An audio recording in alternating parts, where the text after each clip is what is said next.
So hello. So let me bring Facebook back. I don't know what is it. Somebody else I was watching their StreamYard, and they were having the same type of problems I am having. I don't know why StreamYard and Facebook aren't working right now. But Hmm. hello, now we're bringing them back in. Hello, everyone. My name is Linda Murray Buller. They call me the Business Plug, and welcome to the Business Plugs Mixer, where we have business conversations for business people. And so I am so excited about my guest tonight and our conversation we're going to have.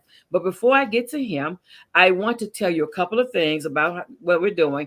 On March the 23rd, go ahead and mark your calendar for Grant Magic 101. Grantmagic101.eventbrite.com is where I am teaching local business owners how to get grant funding for their church or for their community programs. And so it's a 4 hour session on the 23rd of March. I'm still in February. On the 23rd of March, it's on a Saturday. So if you're interested in understanding grant funding, then get the ticket and I'll see you on March the 23rd. If you would like to be a guest on the Business Plugs Mixer, that information is in the link wherever you're watching. It's in the discussion part of this video. So go ahead and select your Sunday and let's get you on the Business Plug Mixer. Now that I've done all those housekeeping things, I'd like to welcome my guest. Hello there, Bobby. How are you? I'm doing well. Thank you for having me. Well, thank you for joining me. Thank you for joining me. And so tell my audience a little bit about you. So who is Robert Johnson? Sure. So I am a father, a husband, a academic, and a business consultant. I've been consulting for over 10 years. I have degrees in accounting, finance, and economics. Mm, Specifically, and I guess that's why I'm here, is things related to data. mm, When I started consulting a while back, I was focused on data. Data is central to what I do. And then, of course, because of my academic background, educating is central to what I do. So my consulting style is very much based on empowering my customers, my clients, yeah. so that they don't need me for an indefinite timeline. We have a breakup date, as I like Yeah, to say. that's the goal, right? I, Yeah. I get to hear that. That's what I was talking to people about what the services I offer, and I said, when we get to that last, because I help people get certified, and so when we get to that last certification, that big one, the federal one, I Hmm. said I usually don't hear from them again. They're like they break out once we hit submit for that one. They go into the class. They're like, oh, my clients are gone. They don't contact. Up until then, it's a weekly thing, right? And then after that, they're gone. And that's the goal, though. The goal is to get you to some point where you can actually fly by yourself. Exactly. Very So much. yeah, I love it. I love it. And so you are in Kansas City. Yes, ma'am. Yeah. And you said it's 80 degrees there. Yeah, about. It's a Ah, I very wish. nice day today. Yeah. Though you can't tell by my office because I'm in the basement, so I have no windows. But I actually like it because I get to focus and get work done. Absolutely, absolutely. I understand that totally. So let's talk about, we talked about, you and I've been having conversations Mm-hmm. Of about entrepreneurs and about the numbers, right? And course. yeah, and so we all know, on previous shows, I've talked about, the three reports that all entrepreneurs need to be familiar with: their cash flow, the P&L, and their balance sheet. But today, you and I are going to talk about KPIs, about key Yes. performance indicators, Mm-hmm. because most of the time when I run into business owners, they have no idea. Like, KB who? K what? What are you saying, Miss Linda? I have no idea what that is. What is that? And so let's talk about that conversation. Of course. When you're talking about key performance indicators, how important is it for businesses to have those? Well, here's the thing, right? Every business has those because the three documents that you talked about allow your KPIs, at least your financial based KPIs, come from those documents. Right. So even when somebody doesn't know the term, they probably are familiar with some KPIs. They probably know what their profit margin is. They Mm. probably know what their cost of goods sold are. They probably know what their EBITDA is. Mm. Right? So they are already familiar with some KPIs, the ones that are specifically around their finances, but there are more. Mm. Um, in that regards, KPIs are very important. Absolutely. And if you want to see how important they are, and I'm not trying to give nobody a plug, just watch Shark Tank or any business pitch competition. Yeah, They're exactly. asking you about burn rate, rundown rate, SHRM. If your business is service based, subscription based, they want to know what your SHRM rate is. And that's a big one for service based subscriptions or product based subscriptions, because essentially what it means is how many people are not resubscribing from month to month. So there's a ton of different ways to measure things. Some of them are more popular than others. But here's what I would say when it comes to KPIs. They're important. Um, and there's no way you can get around this. Unfortunately, it's just one of those things that is here and it's here to stay. Two, you need to collect data, and you need to collect accurate and timely data for your KPIs. Yes. And three is your KPIs to be specific to A, your business, B, your industry, and three, where you want to go, Mm. right? Because it is very easy to watch against Shark Tank, for example. And I use it because I think most Most anybody people know is who that is. Yeah, no, most people are exactly, familiar with right? that. You may watch this and be like, okay, I need to know what all these are, and it may not apply to you, Mm. or it may not apply to you just yet. Yeah. Um, so I think as long as you are staying true to your business, Mm. you will to develop a set of KPIs that is going to help you get to where you want to go. But that's the key, right? You have to know where you Where you want want. to go. And that's the thing, yeah. Because what I run across a lot of times is my small business owners, they're making money, spending money, making money, spending money. And they're really not tracking or trending the spend. No, they don't. I mean, it's so easy to lose track of that. Yeah. You know, if you are somebody that does, I don't know, let's say you have a little hot dog truck, right? It is so easy to, in the middle of your day, say, I need to have lunch and take some money out the register and go buy lunch. There's no ill intent behind that, Right. right? But then you don't keep track of it, Right. you know? And if your business is going to provide lunch to its employees, aka you, that's perfectly fine. Right. But it should be structured. Exactly. It is, and there's so many ways or so many places where record keeping can just fall apart. Mm. Um, Sometimes, and it's especially hard when you have a very small team, or maybe you have one person that's doing everything, or maybe a handful of people that are doing a whole bunch of things where everybody's wearing multiple hats. It is hard. So I'm not going to be the data police and be like, you have to be, but be cognizant and be active in that you want to be as concise with your record keeping, Mm-hmm. because that way it's easier to keep up when things get crazy. Mm-hmm. You know, when something is complicated, is the first thing to go when things get hectic. So Mm-hmm. you want your process of record keeping, whatever that is, to be concise and easy to upkeep. It shouldn't become another chore, because Yeah. once it becomes another chore, you're not going to keep up with it, because in a direct sense, it doesn't appear to be a money generating chore, Mm.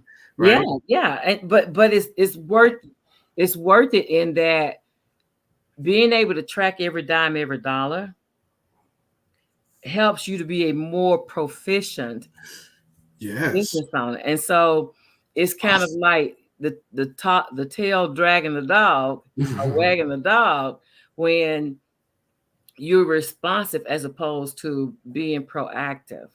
Yeah, yeah, and it's very unique for small businesses. It's very unique for service-based businesses, especially Mm-hmm. services like food, Mm, um, and maybe product-based businesses for specific type of product-based businesses, such as customizations. So somebody that customizes sneakers, mm, right? Because your process is different. You're do you buy the sneaker? Does the customer bring their pair? Do you how much paint do you know you're going to use before you give them a quote? right. So there's so trying to be an expert when you're not an accountant in that area is just going to be frustrating. Mm-hmm. So what I suggest people do is take the big picture items or the big picture indicators that you identify for your business and focus on those. Mm-hmm. So for example, if you identify that when your social media is more active, you make more money, Mm, then you should have KPIs around social media engagement. yes. Because eventually, once you get enough data, you can say, hey, if I have on the months that my engagement is at this level, I make an extra X amount of money. Mm-hmm. Now, and this is where you get to have fun, right? Now I want to see if I can double that engagement. And does that mean my money would double? Mm, Or would it be double and a half? Right? Would it be exponential, the growth? But you have to be consistent with it. And you have to be paying attention to it. You have to be aware of it. If you are somebody that identify, hey, the best way for me to get new clients is to cold call. mm. All right, cool.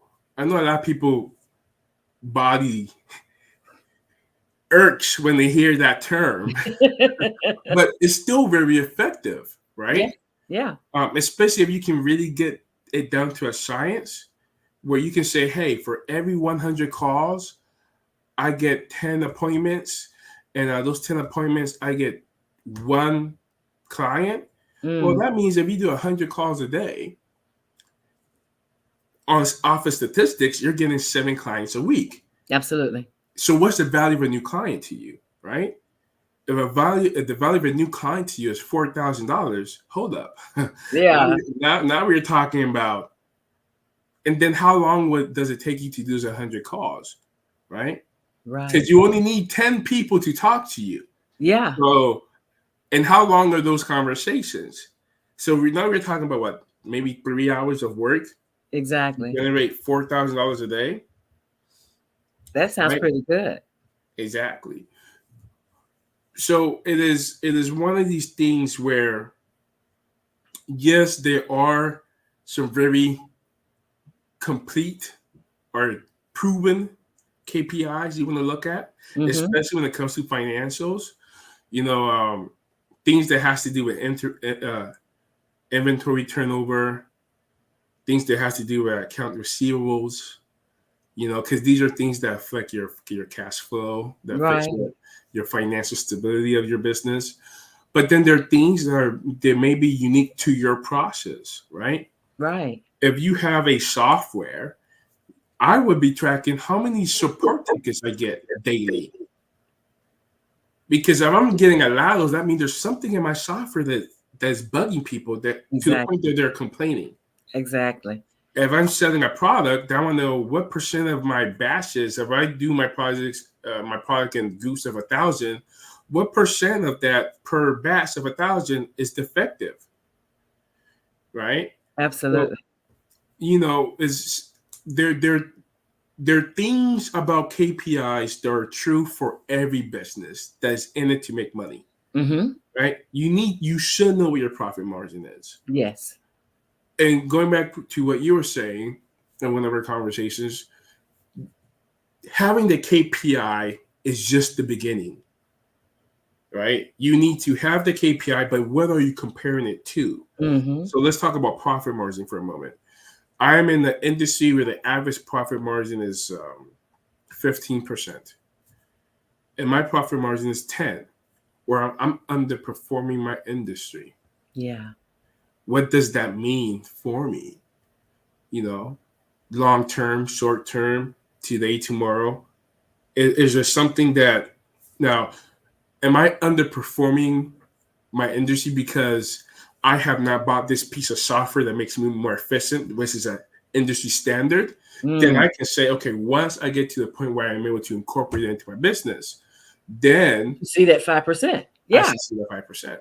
But Yeah. assuming that my business, quote unquote, operates similar to all the other business in my industry, my competitors, Hmm. and I'm underperforming by 5%, then I'm doing something wrong. Something's not working. Yeah. Something's not working. But on the other note, if I'm overperforming by 5%, what am I doing differently? Exactly. So I can keep that competitive edge, right? Exactly.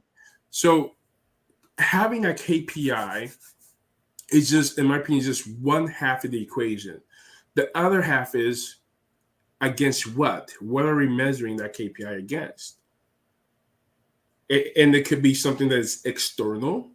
It could be something Hmm. that is internal, such as, hey, team, I want our social media conversion to be 20%. I understand that industry standard is 10. I want us to get to 20%. So that means you're constantly improving. And Yeah. maybe just 1% every 6 months, but it adds up over It time. does. And It you does. may never get to 20, right? Right.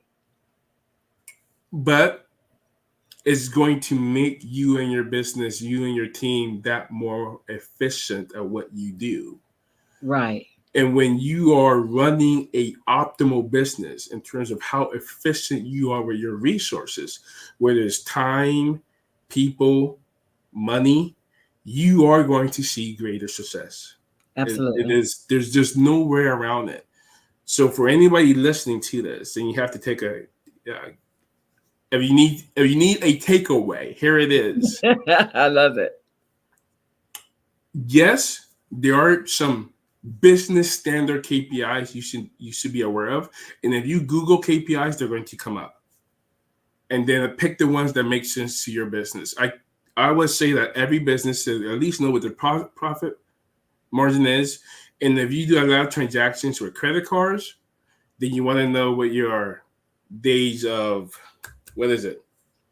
Days of work on hand. No, days of sales outstanding. Oh, you Days said of credit card. Hello. Yes. Yes. days of, and if you have inventory, then you want to know what your inventory turnover is, right? Because Yes. this is going to let you know how fast you're getting paid or how fast you're selling. Absolutely. You may also want to keep track of your cost of goods sold. You know, a few months ago when we had issues with food for restaurants, their cost of goods sold had to shoot up. Yeah. And this is an external factor. There's nothing you can do with that. Maybe you get creative and say, you know what? At least for all of our veggies, we're going to put up a garden and we're going to grow them. Maybe that's how you help manage some of that Right. externality. But you have to understand what's going on to say, okay, this is what we're going to do, right? Exactly. Beyond that, you need to understand where you want your business to go and then design KPIs that are going to help you indicate if you're going in that direction, whatever that is. Right. Absolutely. I can remember and like we were talking before offline, every position, every business I've ever worked for had standards, right? Every company you've ever worked for, they have standards. Like they have so many widgets they want you to perform in X amount of days. And so because of that, they make sure that they're getting the return on the investment Mm-hmm. of their hires. Like, how are you measuring your hires? And we have a question: is there a software that is best to track the KPIs and the data?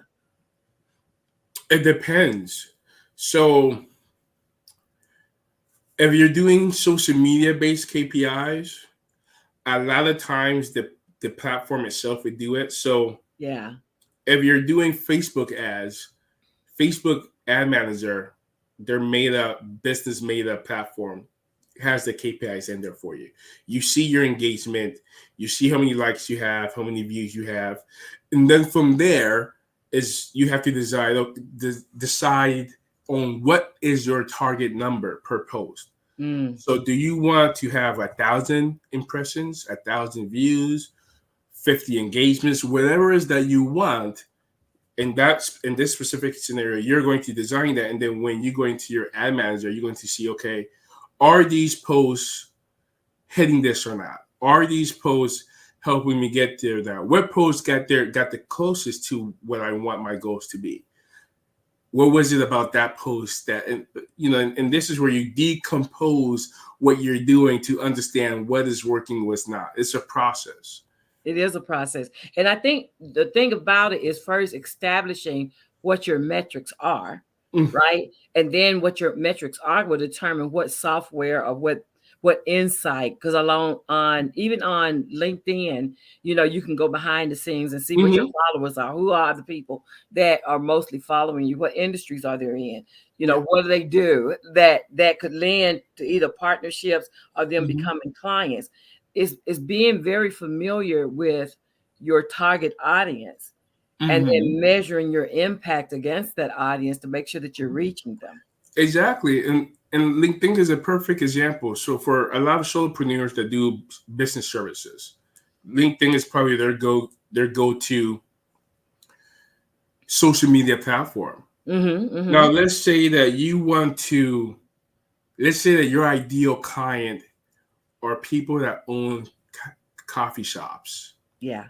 Well, I don't know if they're really on LinkedIn, but for purpose of our argument, they are. Yeah, let's assume they So, are. so when you're engaging in LinkedIn, all of your engagements should be appealing to that demographic. Yes. And you should, if you're doing this correctly, as people start to follow you, you should start to see that pattern. Hey, most of the people that follow me work in the coffee shop or coffee shop managers, coffee shop owners, and that's a KPI. Now, how will you word that, right?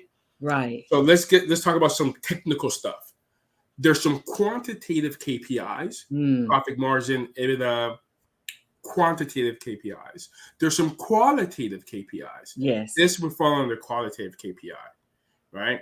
Now, I don't know if there's a software that you can connect to your LinkedIn account and pull this data and monitor it offline. But Mm. what I do know down the back end, you can just visually see what's going on. Yes. And as long as you see that title or industry more often, you are going in the right direction. That's a Yes. quantitative KPI. So you have to understand, you know, again, you hear KPIs being numeric, you design this KPI and then you're frustrated because you have no numbers. Well, your KPI could be measured with numbers if you had the time and the software, but doesn't matter. As Yeah. long as you can visually recognize, hey, everybody I'm engaging with or from this industry, I am doing this. And Yes. you would know, right? You can tell in what industry somebody's in.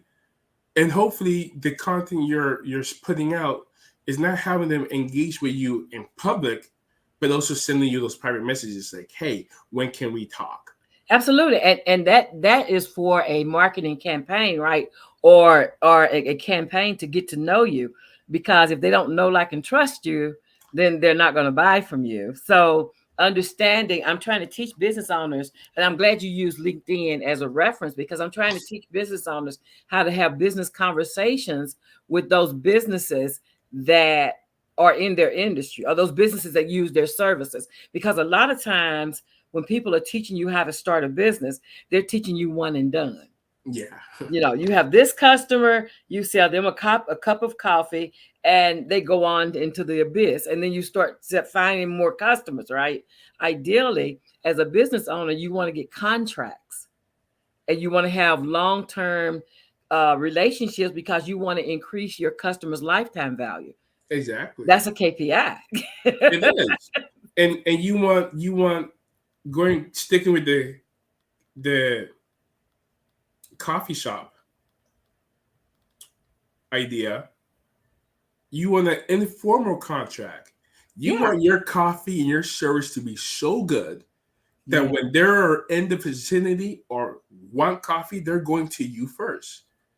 And Absolutely. if they're going to you first, they're talking about it to their friends and family. Like anybody they know that they're drinking coffee, you are going to come up in the conversation.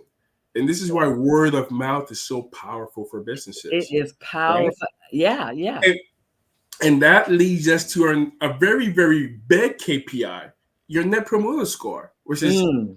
when you ask past clients, how likely are to recommend me to your friends and family? Yeah.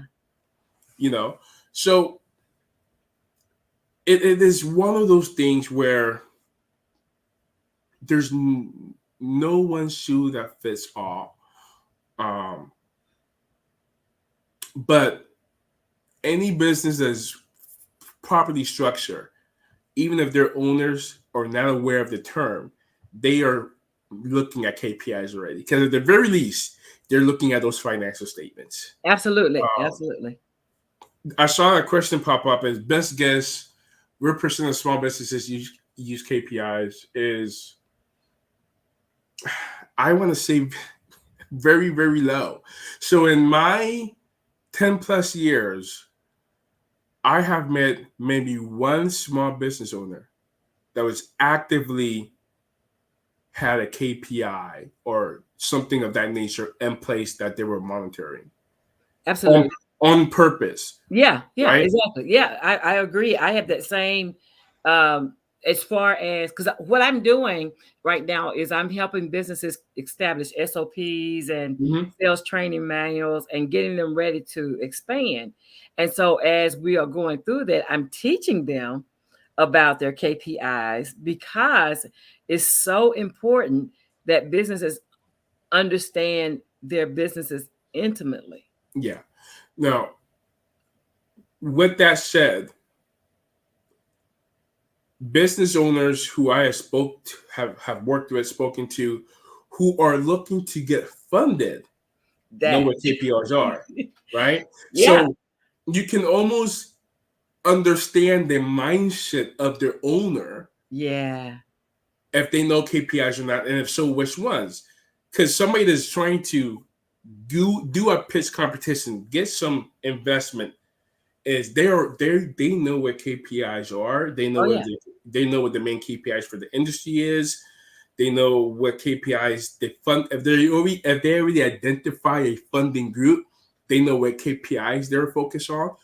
So you can almost use this question as a proxy to know what is a long-term goal or short-term goal for this business owner or ownership group, which I find interesting, right? Because the amount of people who want to start a business early on, that have an idea, who have a concept, and think that getting funding is the route to go or the only route to go, Mm, they already know what KPIs are before they even have a formal business yeah. because they are aware of the importance that that plays in that process of getting funding. Yeah. Whereas a lot of small business owners, in my at least in my experience, and yours might be different, a lot of them kind of fell into their business. Yeah. I just used to do hair for my sister and my friends. And before you know it, I'm doing hair every weekend. Before you know, I'm getting certified, and now I have a salon. So that she does not know what KPIs are. She did not intend to start a business. It just happened. Or the person that is good at baking, and before you know it, can you do the cake for my birthday and this birthday? And before you know it, you're running a whole bakery out of your home to the point where you're like, okay, I need to start looking at the legality of this before I get in trouble. Is that and that's the thing though, because a lot of people start businesses just wanting to sell something. And so then to bring the conversation to them, whereas it's more to it Yeah. than just selling something, because a lot of them like to keep it simple and say, well, I open my business because I want to sell cakes or I want to sell coffee or I want to sell whatever that is, which is fine. That's the Perfectly start. fine. that's the start. But the other part of it is, as you become more than a startup, now you become a business, and you should be interested in the longevity of that business. And so, because the more you do business and learn business, the longevity will continue. And a lot of times with the businesses I see that are folding, and it tears at my heart when I hear, I see all the accolades. Oh, you started a business, they're renting out a space, they're doing this, that, and the other. And then 18 months later, I see, I'm closing my doors. That tugs at my heart, because I'm like, oh, what could I have done to kind of help them understand? And some people that start businesses shouldn't.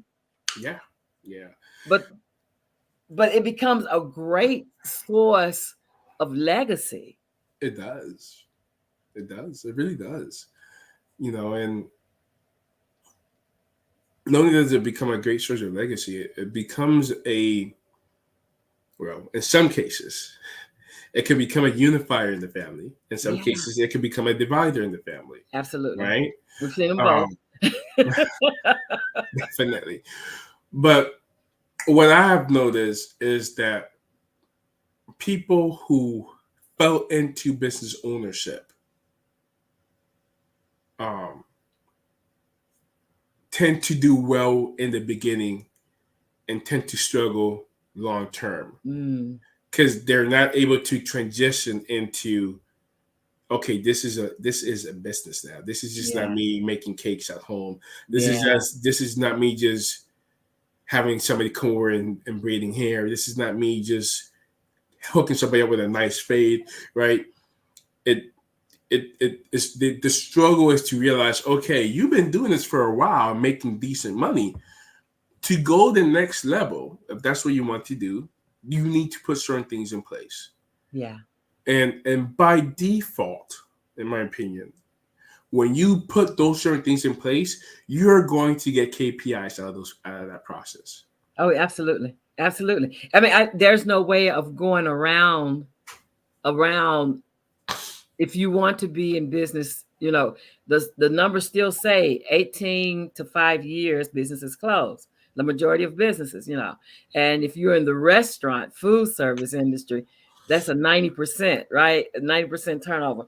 But if you are interested in the longevity of the business, then you're going to have to learn how to transition from a startup to an actually business, a small business, and it be in it for the long term. So you have to understand, what does it take for me to get next level? It's going to Yeah, take education yeah, of the business owner. It's going to take understanding strategies mm-hmm, versus uh, being data driven versus emotional driven. mm-hmm, Because a lot of the business owners I talk to, they're like, when I talk to them about their marketing plan, or I talk to them about where they see themselves in 5 years, right? mm-hmm. Oh, I see myself making $1 million. Oh, wonderful.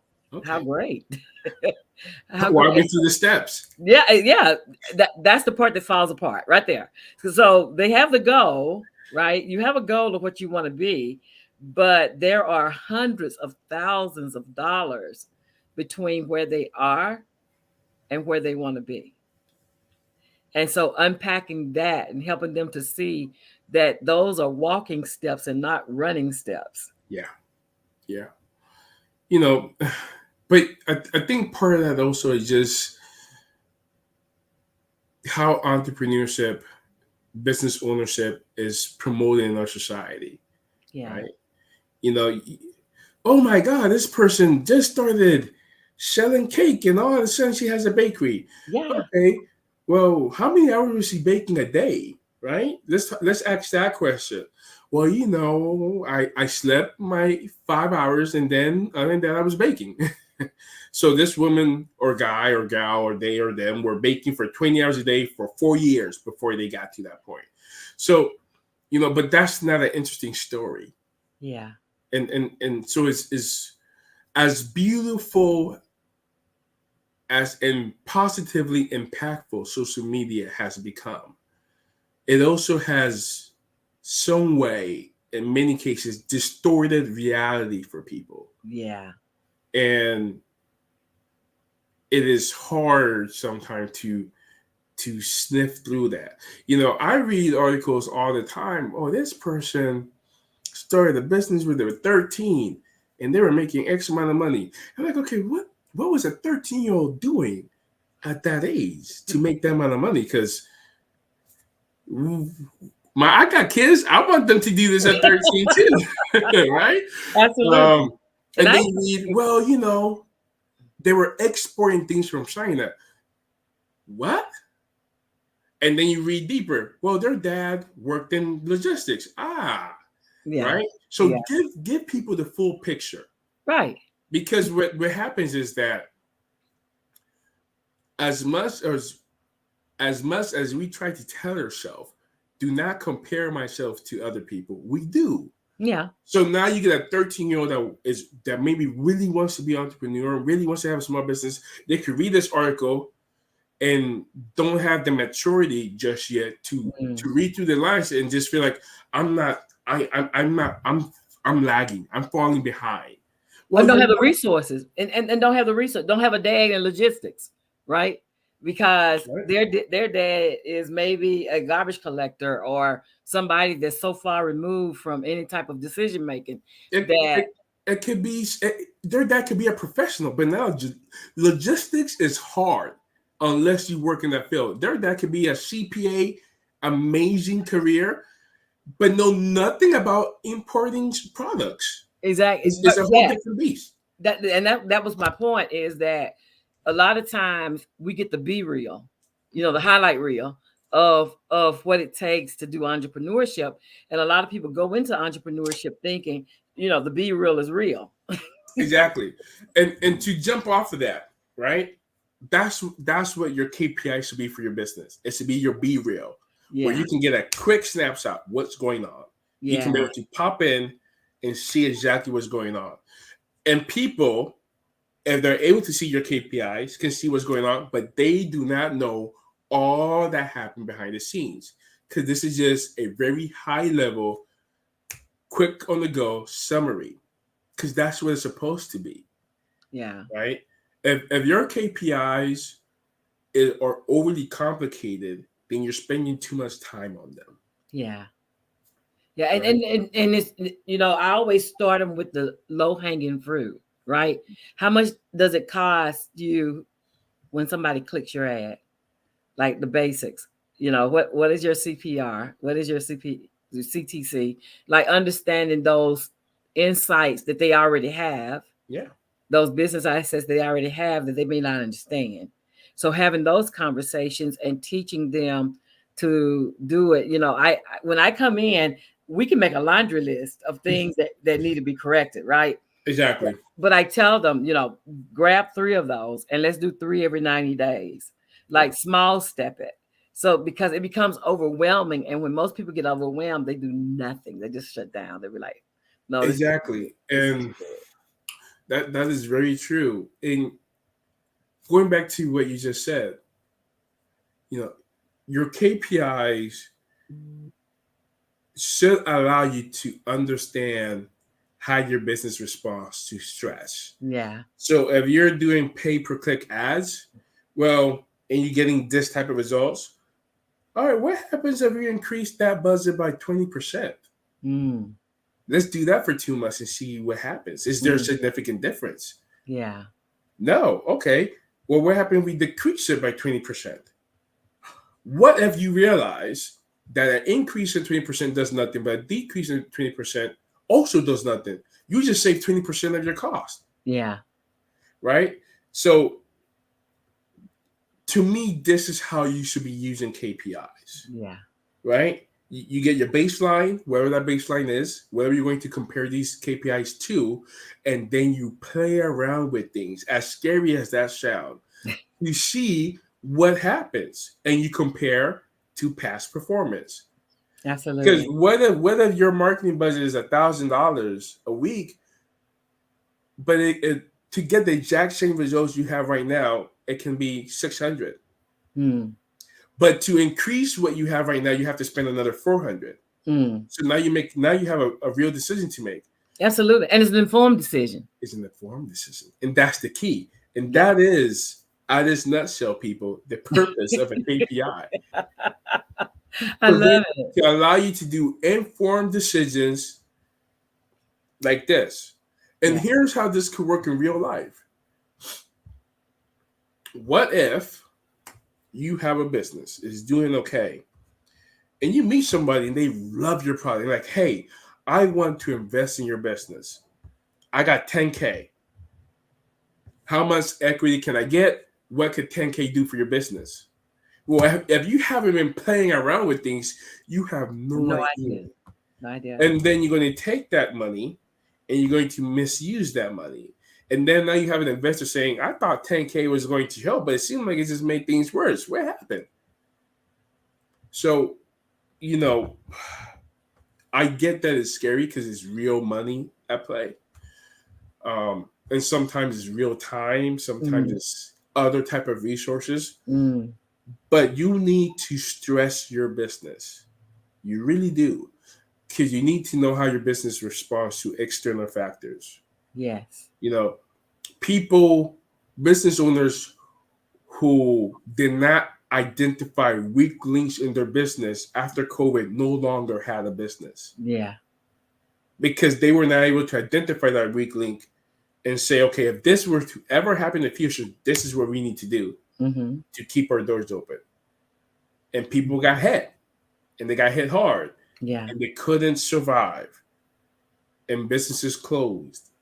And lives were changed for the worse. I mean, Yes. it sounds drastic, but it's true. This is what really happened. Yes.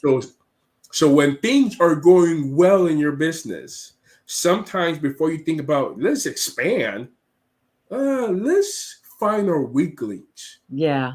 And stressing your business and seeing how your KPIs response to those stress are going to help you identify the chinks in your armor. I love it. I love it because that again, that's a more informed decision making, and that's what we you know, coaches like to see businesses that make decisions based on data versus making decisions on impulse or on emotions. And so I think I'll throw this against the wall to see what happens.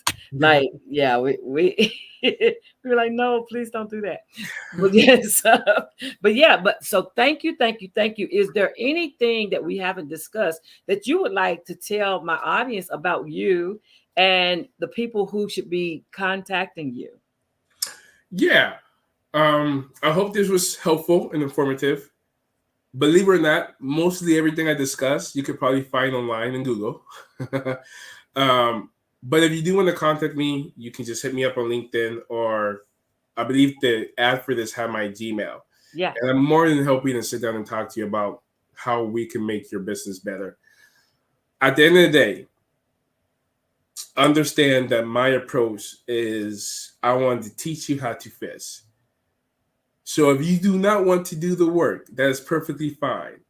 I'm not going to do it for you because it's your business. You should be driving your car. You should never be a passenger in your business. And far too many times, I see especially young people, and sometimes elderly people who have very amazing things happening, and they just want to take a backseat approach to it, and it leads themselves to vulnerability. There are a lot of people out there that call themselves business consultants and business coaches, and they're not. Yeah. And it makes my job, it makes Linda's job, it makes all the real coaches that really want to help you succeed jobs that much harder, because now we need to pull things apart that shouldn't be there in the first place. So even if you don't want to work with me, understand this.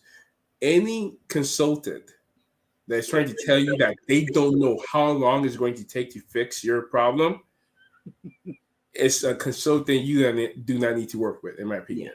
Because they should be able to say, okay, in 6 months, we should see something. In 3 months, we should see something.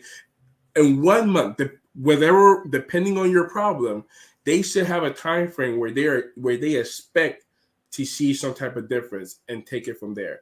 Absolutely. And if they cannot give you what that time frame is, it's because they just want to string you along as they can to collect that monthly fee. and it's not fair to you. Yeah, it's not. Absolutely. So my name is Linda Murray Bullock. They call me the business plug. And I just plugged you in to Robert Johnson, who's talking about KPIs and how important they are for your business.